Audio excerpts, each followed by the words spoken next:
Let's go to a man that is always well connected and always ready to deliver all kinds of great information. Gaby Urrutia, of course, from 24/7 Sports and, of course, 24/7 Canes, too, baby. Gaby, how you doing, my friend? You doing all right? I'm doing good, man. Ready for some, enjoying some college game day. Ready for some Canes football and a great slate of Saturday college football, man. I mean, these are the types of days that I live for. I'm with you, man. I'm with you. And we got a lot of good games today, not just, obviously the game we care about in this one with Vatek and the University of Miami. All right, let's first go back to last week. After the loss, we kind of talked about it, Mike and myself, that maybe this is the kind of loss that really wasn't going to hurt them in the recruiting trail. So you're the man when it comes to all of that. Was that the case this week? Because unfortunately, we got to deal with this fair weatheredness in, Yeah. in this in this whole thing that these kids, man, they change their minds like our wives. All right, go ahead. I'm sorry. No, you're good. Yeah, I think that this is a process, and I was telling this to Mike, earlier in the week. Like, I do think that there is sort of just this is Mario Cristobal's first class, right? I think that there's an understanding that these kids. I don't think they expected Miami to win 12 games or win a national title or win the ACC or anything like that. I think that this is Mario Cristobal's first group of guys. And they're sort of buying into the program, right? Like they are buying into what Mario Cristobal Miami are going to be in the future. And I think that they know that, and they understand that they're a key part of what they want to do here and a part of the rebuild of, again, I want to call it a rebuild. Obviously, I mean, that's a nasty word and people don't want to hear it. There's talent on the roster. They should be winning some of these games. I mean, no excuses for that. But ultimately, if the goal is to compete for some of the things I mentioned, ACC championships, national championships, this roster is not talented enough to do those types of things. So, I mean, that's just a fact of the matter. So I think a lot of these guys believe that they can be a part of the process of building that roster towards a national title contender, towards a legitimate year in, year out ACC title contender. So, I do think that, that's not necessarily scaring guys away. I think that when they bought into the program, they bought into what this program looks 2-3 years down the line, right? So, yeah, maybe there's some kids that are uncommitted that, these losses could maybe influence some things. But I think overall, I think a lot of kids are looking at Miami, seeing the situation here and looking at like, hey, look, this might be a place where I can come in and compete early or get a chance to get on the field and make something happen, help these guys out. So, I don't think it's going to hurt them too much. Obviously, you want them to turn the corner. You want them to kind of get this thing going, move off of this 3-game skid against Virginia Tech on the road, homecoming, going to be a sold out Lane Stadium, going to be rocking. I mean, one of the greatest environments in college football. Get a win. Saturday afternoon, that transitions into Duke and Virginia, which are 2 winnable games. You get that ball rolling downhill, and I think that they're going to get some recruiting momentum going along with that. Great point. And I mean, like you said, to getting on a roll today would be super important and super helpful because you win 3 in a row. All of a sudden, FSU comes into town. That's a big game. It's at home at Miami. That's homecoming for Miami. And so, thank you, Sean. Forgot I had a good question before I started ranting about that, and I completely forgot. But it was recruiting wise, and okay, at what point? Because let's say Miami's looking good. I know as bad as this sounds. Let's say Miami looks good in losses in games that they should win. At what point do you think, even though they did sign up for the long haul, at what point do you think that it's like, okay, like, I don't know about this. We're looking good. We're close. And yes, coach told me this is I need.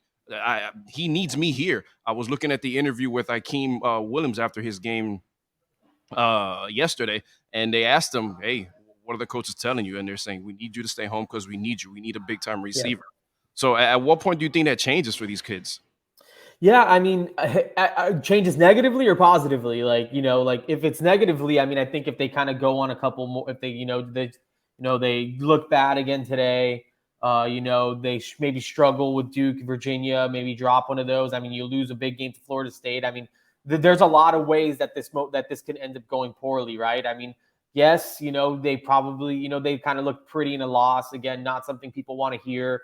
An inexcusable loss. I think that they were the better team against North Carolina, but you can't keep stacking that. I mean, you start putting together those performances. I think those questions start to kind of come up. Okay, I'm buying this vision, but what are the results going to be in year 2 and year 3? Yeah, I like what you're saying. Maybe I believe what you're saying, but it feels like you guys are the more talented teams on these Saturdays, and you're not able to kind of come out on the other end of it, in the win column, right? So I think if you start to lose to some of these inferior teams, you look ugly against Florida State. I mean, I think that's the point where you kind of start looking around and maybe start hitting that big red panic button, like, okay, we need to figure something out. We need to figure something out fast because this is not going well. Conversely, I think that, if you kind of start to stack together these wins, you're able to, go on a 3-game winning streak, host Florida State at home, win that game. I think at that point, you're like, hey, look, Mike, yeah, maybe we had our struggles, but Mike Norvell in year 3, we were able to handle that. This is what the future of Miami looks like. Even despite what they've been able to build over the past few years, we're still able to beat them in year 1, in a year where we're still trying to figure out who we are, what we're about. And, I think that just sort of escalates them even further, up in terms of, what recruits see and how they value the program and really the buy-in, right? Like the tangible, like this is what we're doing to show you guys that we're headed the right direction. So absolutely opportunity in front of them to get this thing rolling. I remember what I was going to ask. Go ahead, Gaby. I remember what I was going to ask you. So Jackson Carver, one of the tight end commits, was a guest on a Sebastian Lane show a couple weeks ago, and he was listening to the show. I think it was last week, and that's a recruiting show. They were talking about possible decommitments. He chatted during the show saying nobody's decommitting. And then it was highlighted, it was screenshotted, and it was kind of, whatever. And I mean, I think that means a lot. It's a big deal because it shows kind of the camaraderie that this class has. And I know that you were saying that the receiver from Edison, I'm forgetting what his name, Nathaniel Joseph. He's kind of like the recruiting ambassador, and maybe Williams is one of those guys too. But seeing Jackson Carver do that, and he's an Indiana guy, I think that's huge. Yeah, I mean, again, I think that this is a really tight-knit group. I mean, I don't see the core group of these guys, like, even if it didn't go well, falling completely apart. Maybe there's a couple guys that decide to look somewhere else. But I mean, this is a group that wants to be a part of this program. Again, these guys understand what this Miami Hurricanes football program can be, and what these guys are sort of selling these kids on the program. I mean, again, this is not about 2022. This is about 2024. And, that's why these kids are deciding to be a part of this program. Again, it's not like, these kids aren't here now. They can't really do much to help them. I think it's an easy spin for Mario Cristobal. Like, look, I didn't recruit any of these guys, like these are like, 3 kids on this 3 to 5, maybe like 5, 6 kids on the roster are kids that Mario Cristobal handpicked that was able to bring on. I mean, Nigel Kelly, Cyrus Moss, Trevante Citizen, Inez Cooper. I mean, those are really Jaleel Skinner. I mean, that's really the extent of the Mario Cristobal guys on this roster. And then obviously the transfer portal dudes, but you need to build through high school recruiting. So, I think these kids are going to stick around, man. I mean, I think there's a lot to look forward to. There's a lot to be excited about. Mario Cristobal said it himself earlier this week. I mean, they took over at Oregon when he was 4-8. 2 years later, they're a top 5 team and winning the Rose Bowl. I mean, it's not always, roses and butterflies from the jump. David Lake, who works with me at Inside the U, wrote an article everyone can check out for free. Basically the amount of time it takes to build a championship level roster. He didn't include coaches that were elevated. So Ryan Day doesn't count. Lincoln Riley doesn't count at Oklahoma. These guys that come in, I mean, like that first year is almost never, very pretty. I mean, it's just not. It's not glamorous all the time. But year 2, year 3, you tend to see those things pick up quickly. So I think, give him 365 days of his program, his culture. I think we're going to start seeing some improvements, in 2023 and then even more so in 2024. So easy for these guys to look at that and buy in and want to be a part of it. Gaby, I may be getting ahead of myself now, okay, because hearing Mike's question and about the recruits saying nobody's decommitting, one of the issues that I've seen with the Canes over the years is that it's not so much the talent, it's the character. Yeah. And so when you see kids that are, screwing around and dancing around behind Manny Diaz while they're losing, or guys that aren't necessarily committed and aren't playing hard every week, or that they feel entitled, that's been also a disease that has been in the University of Miami football program for 15 plus years. Yeah. Some of these kids have put on a helmet and all of a sudden they think they're Edgerrin James and they're Ken Dorsey, and yet they didn't pay any of the dues. And so they act like that. They act with this entitledness and all that. So maybe I'm reading a little bit too much into it, but the Canes aren't really playing well. They don't necessarily look good. But if that class is holding hard right now, then maybe also Mario is targeting character also. Oh yeah, When I look at the kid I cover in the Dolphins locker room, you know what I'm saying? yeah, So that's you're are you going to get more Javon Hollins? Then yeah. then I understand the direction you're also going. So you get close to these guys, you get close to the coaches. Are you noticing a difference in the character of the athlete that they're trying to recruit now? Yeah, absolutely. I think that's a huge part of this evaluation process with these guys, right? I mean, they're not only trying to find, these star players and, is everyone built with the Javon Holland, alpha mentality? No, but I mean, you're finding enough guys at some, primary positions that kind of are. I mean, Francis Malagoa, I mean, alpha all the way. I mean, just absolutely, I think he's a potential first round, offensive tackle. And I mean, he knows he's the best player on the field. He's got that humble confidence, but he's also the kind of like the guy that's going to rally the troops and, get everyone on board. When I went up to IMG Academy for that media day, I mean, everyone that was talking, I mean, he made sure they were throwing on a Miami hat and doing something, throwing up the U at his teammates. Like, I mean, those are the types of guys. I mean, it's that sort of, again, I think that's the mentality that they need to approach at multiple positions. It's that next level. It's that next gear. It's not something that you can find, on a testing sheet. It's not something you can measure. It's something that is just kind of inside of you. It's kind of innate. And, I do think that they are absolutely identifying some of those traits, finding guys that have those traits, because those are the guys that are going to get the locker room right. Those are the guys that are not going to be okay with losing. Those are going to be the guys that are going to uphold the standard that Mario Cristobal sort of sets for the program, and then create a new player-led standard, right? I mean, how much this was a player-led program. You saw it in its prime. I mean, you saw how, these guys were getting together. I'm the only old fart in the group. Go No, ahead. I'm just saying. Go I'm just saying, ahead. Mike, you might Go know too. ahead. I'm just You saying, two like, youngins, and I'm the hey, you're the old fart. You saw them win back in the day. Go ahead. I mean, I'm just saying it's different, man. These guys need to be built different, and I do think that that's something that this roster is sort of lacking. And I'm not questioning character or questioning how much people care, but I do think that there needs to be some more of that. There needs to be an influx of just guys that have that mentality, that drive, and it comes internally. It's Mario Cristobal talks about self-starters, guys that don't need a rah-rah speech to get going, that don't need to be listening to their favorite song to get hyped up before a game. They need guys that just kind of like, all right, it's time to play football. It's time to roll.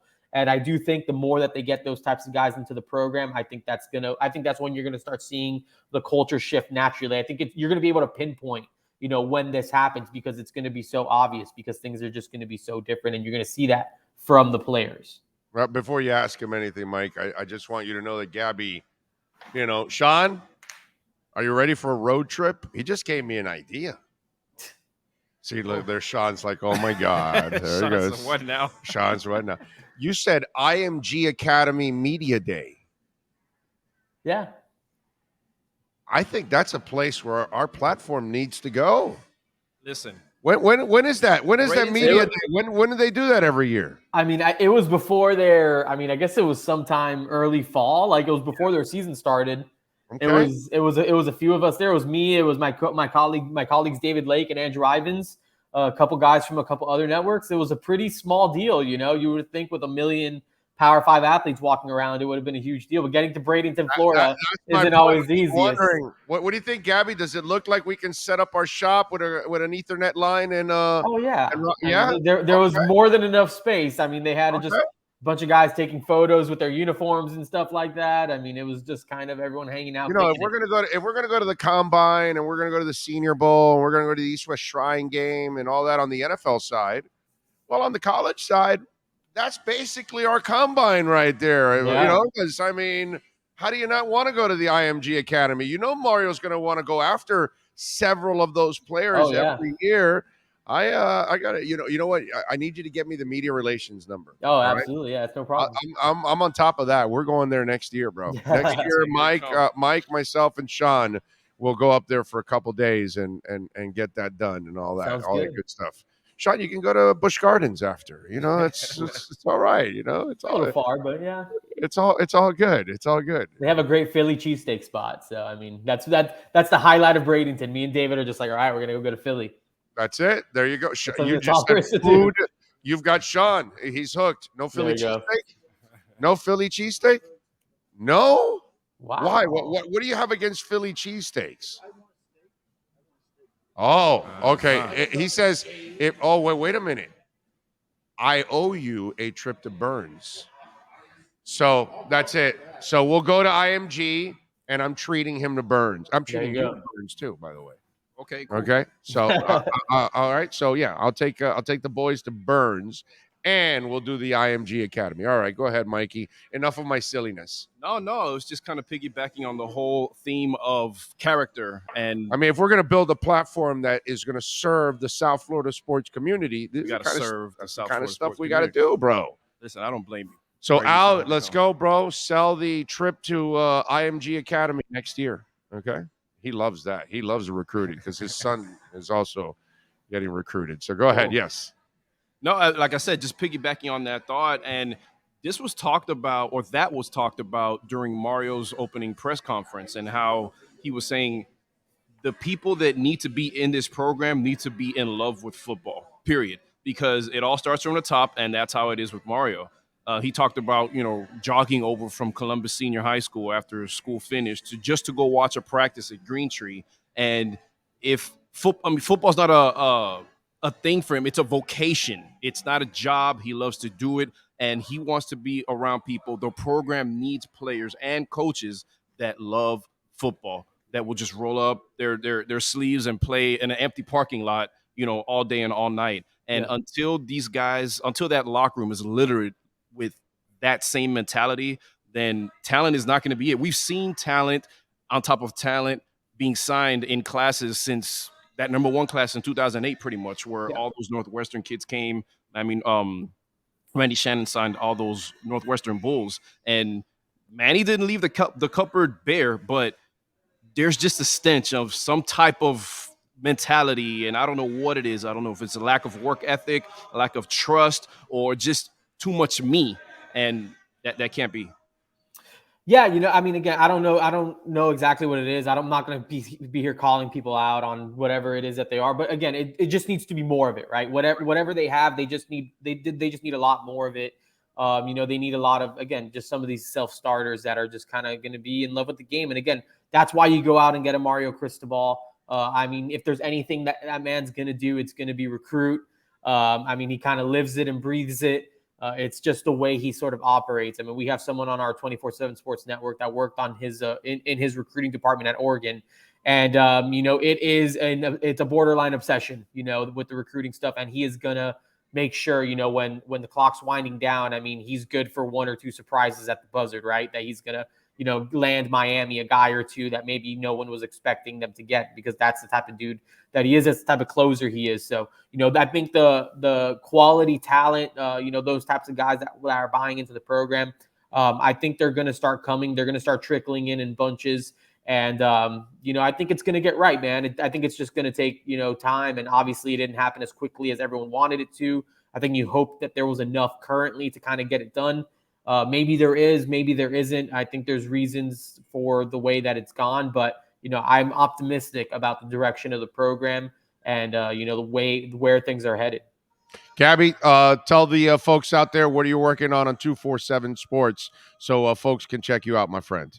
Yeah, you can definitely check out all my stuff at InsideTheU.com. 24/7 Sports. Kind of constantly doing recruiting stuff. That's my thing. I'm all about the recruiting. So if you're into those types of things, I mean, I don't think that there's a better place on planet Earth to find Miami recruiting coverage than with us. So definitely hit us up. Follow me on Twitter at Gaby Urrutia 247, and look forward to connecting with you all. Gaby, you're the best, my brother. Appreciate you as always, man. Make sure you follow him at Gaby Urrutia 247. And make sure you keep up with everything he's doing. Gaby, we will catch up with you on Tuesday night, my friend. Thank you. Sounds good. Catch you guys later. You got it. You can catch Gaby at Miami Hurricanes Watch on Tuesday night with Mike McCoy in the 8 o'clock hour. All right, let's take a